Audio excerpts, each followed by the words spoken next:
Cuando usted hace la pregunta ¿quién es Jesucristo?, la primera respuesta es Él existe de manera permanente como Dios. En segundo lugar, si usted regresa al versículo 6, a partir de esa presentación gloriosa de la deidad de Cristo, el apóstol Pablo comienza a rastrear la encarnación. Él establece que Él es Dios, así como las Escrituras de manera clara dicen que es en muchos lugares. Y ahora Él dice, aunque Él es Dios, en la naturaleza verdadera y esencia, en segundo lugar Él dice, no estimó el ser igual a Dios como cosa a qué aferrarse. No estimó el ser igual a Dios como cosa a qué aferrarse. Estimó es la palabra considerar, pensar. Ser igual a Dios literalmente significa ser igual a Dios. Y Él usa la palabra isos, exactamente igual en número o tamaño o cualidad. Entonces, lo que está diciendo es que aunque Él existe en forma de Dios y por lo tanto es exactamente igual a Dios, y aquí entonces de nuevo tiene esta segunda afirmación que esencialmente reitera el primer punto. Él es igual a Dios. El ser igual a Dios. Isos. Usamos la palabra isos. Usted la usa en maneras en las que ni siquiera sabe. ¿Alguna vez ha oído la palabra isómero, isomorfe, isométrico? ¿Qué hay acerca de un triángulo isósceles? ¿Alguien recuerda eso?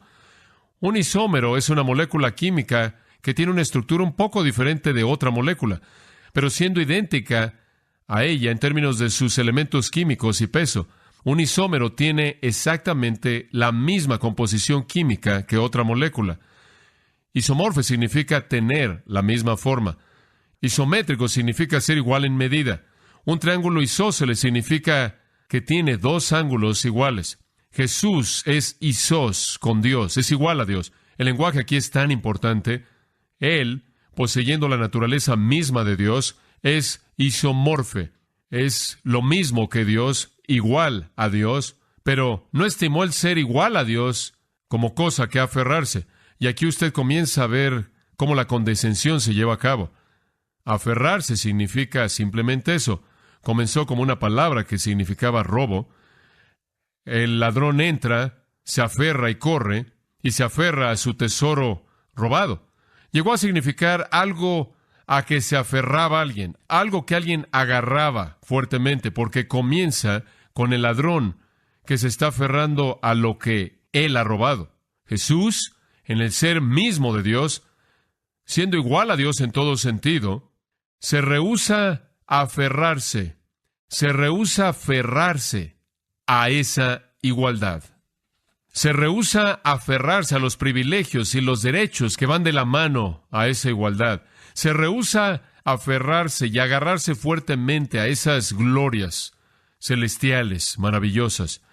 La encarnación entonces comienza con abnegación.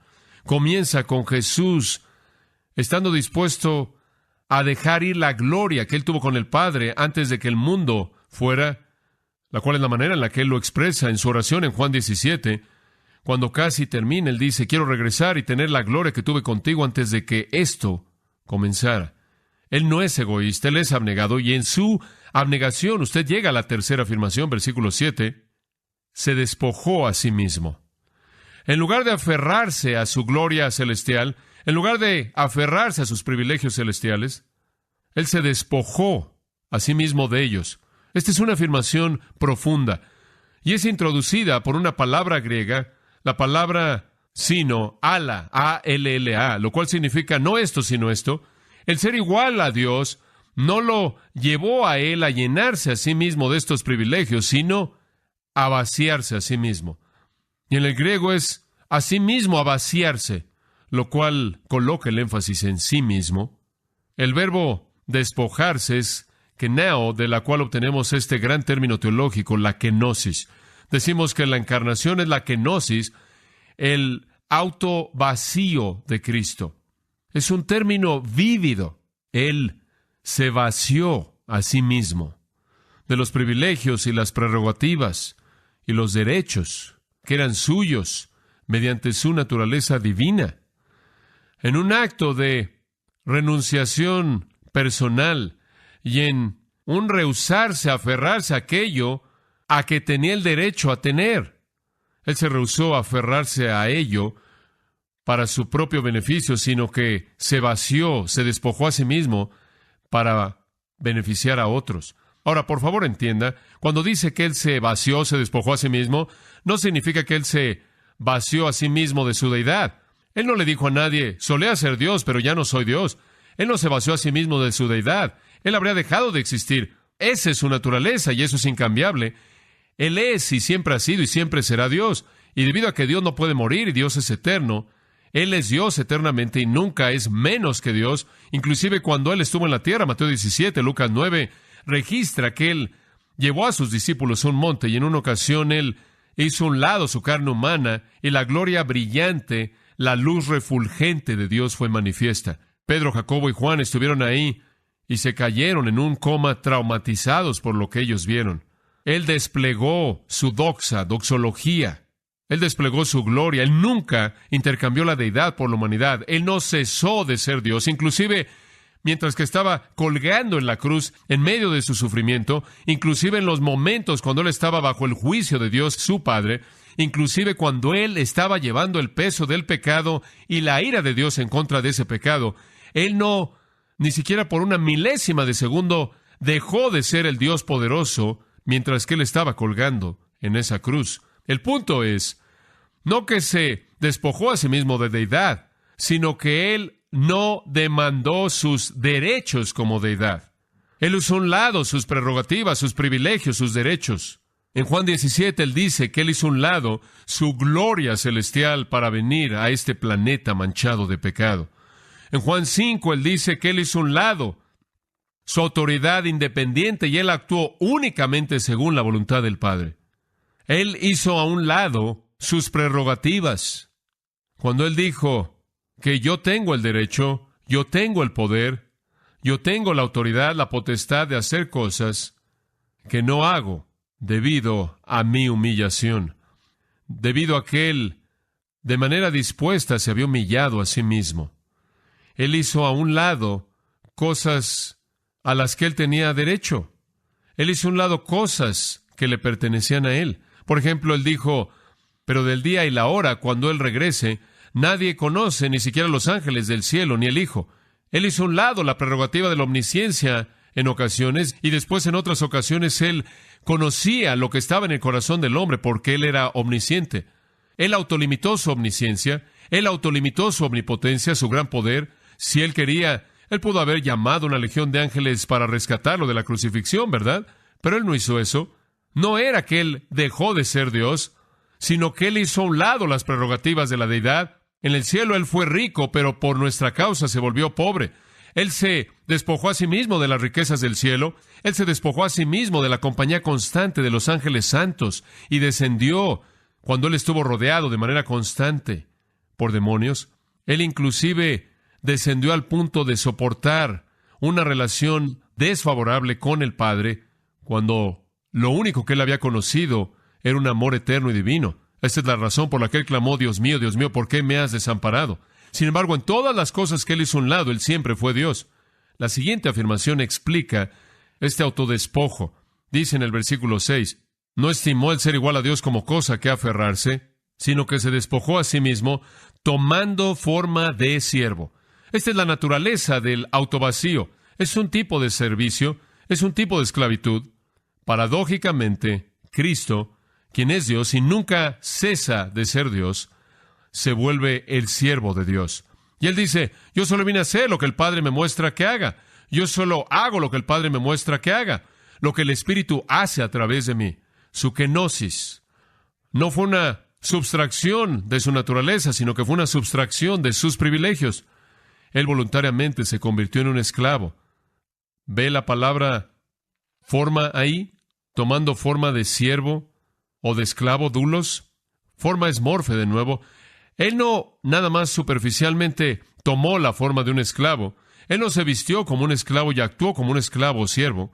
Él se volvió uno. Y el otro uso del Nuevo Testamento de morfe fuera de lo que vemos aquí está en Marcos 16:12, en donde describe su cuerpo de resurrección, el cual es su estado permanente inclusive en la actualidad. Él literalmente adoptó la forma de hombre y como parte de su ser esencial, de tal manera que aún después de la resurrección, Él todavía es el Dios hombre, y Él ascendió como el Dios hombre visiblemente al cielo. Él ahora está sentado a la diestra de Dios como el Dios hombre, y Él regresará de la misma manera y todo ojo lo verá, y Él reinará sobre la tierra como el Dios hombre en Jerusalén durante 1000 años, y después con su pueblo para siempre en los nuevos cielos y en la nueva tierra, y siempre será el Cristo que fue manifiesto en el Nuevo Testamento en forma humana. Él tendrá un cuerpo glorificado y resucitado. Él vino como un esclavo a servir la voluntad de Dios, el propósito de Dios, a someterse al Padre. Y Él dijo en Lucas 22:27, yo estoy entre vosotros como uno que sirve.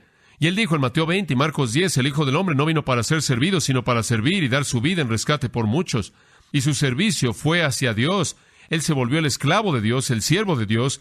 Él descendió tan lejos como para llegar a ser un siervo, al punto que si usted lee Juan 13, lo verá lavando los pies sucios de los discípulos egoístas, contenciosos, orgullosos. Él se humilló a sí mismo al punto de volverse un siervo. Él inclusive dijo que no tenía ningún lugar en donde reposar su cabeza. Él solo tenía la ropa que traía. Él se despojó a sí mismo de las riquezas celestiales.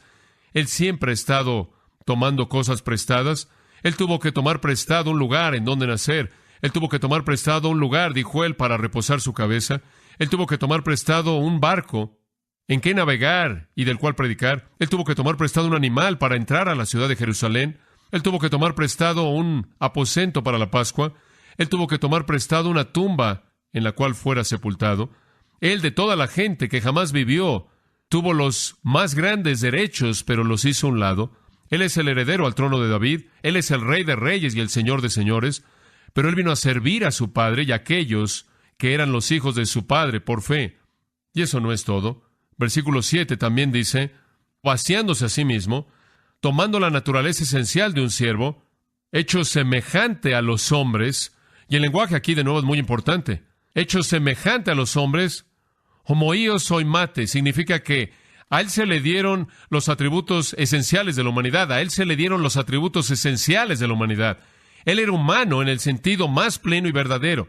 Creo que algunas personas suponen que si Él de hecho fue Dios en forma humana, Él estuvo a unos cuantos meses de haber nacido en los brazos de su madre como el creador del universo, y Él la estaba viéndola y pensando, hombre María, no tienes idea de quién está aquí, ¿no? Él pensaba como un bebé de 3 meses, y Él pensaba como un bebé de 6 meses, y Él pensaba como un niño de 1 año y de 2 años. Un niño. No fue sino hasta que Él tuvo 12 años de edad que realmente entendió, cuando Él creció en sabiduría y estatura y favor con Dios y los hombres, Él debía estar ocupado con los negocios de su padre. Él era verdaderamente humano en todo sentido. Y Él en todo punto, a lo largo de la cronología humana, fue tentado como cualquier otra persona es tentada, sin embargo, sin pecado. Y dice que Él nació de una mujer, nacido bajo la ley, sujeto a la ley de Dios, como todos los hombres estaban, nacido de una mujer, como todos los hombres y mujeres nacen. Colosenses 1:22 dice de Él, y Él los ha reconciliado en su cuerpo de carne mediante la muerte. Un hombre real en un cuerpo real muriendo como un sustituto verdadero para pecadores. Y una afirmación maravillosa se hace en Romanos 8:3 con respecto a la humanidad de Jesús. Dice, porque lo que la ley no podía hacer, porque la ley no puede salvar a nadie, porque nadie la puede guardar. Lo que la ley no podía hacer, débil como era mediante la carne, Dios lo hizo enviando a su propio Hijo a semejanza de carne de pecado. Él envió a su Hijo en semejanza, no en carne de pecado, sino que Él fue hecho como el resto de todos nosotros, quien de hecho poseyó carne pecaminosa, sin embargo nunca pecó. Él fue santo, justo, sin mancha. Él fue tentado en todo según nuestra semejanza, pero sin pecado. ¿Quién es Jesucristo? Él es, dicen las Escrituras, el que es en todo sentido Dios, pero quien no estimó el ser igual a Dios como cosa que aferrarse, sino que se despojó a sí mismo de sus privilegios, prerrogativas y derechos, tomó la forma de un siervo para servir los propósitos de su Padre y descendió para convertirse como los hombres. Pero Él no solo descendió para ser un buen ejemplo, Él no solo descendió para mostrarnos cómo los hombres deben vivir. El versículo 8 lo lleva más lejos. Y estando en la condición de hombre. Se humilló a sí mismo, haciéndose obediente hasta la muerte y muerte de cruz. Permítame desmenuzar ese versículo por un momento. De nuevo, todos estos son componentes que tienen importancia crítica. Versículo 8 comienza: y estando en la condición de hombre. Esto extiende el último punto. Habiéndose convertido en hombre, Cristo entonces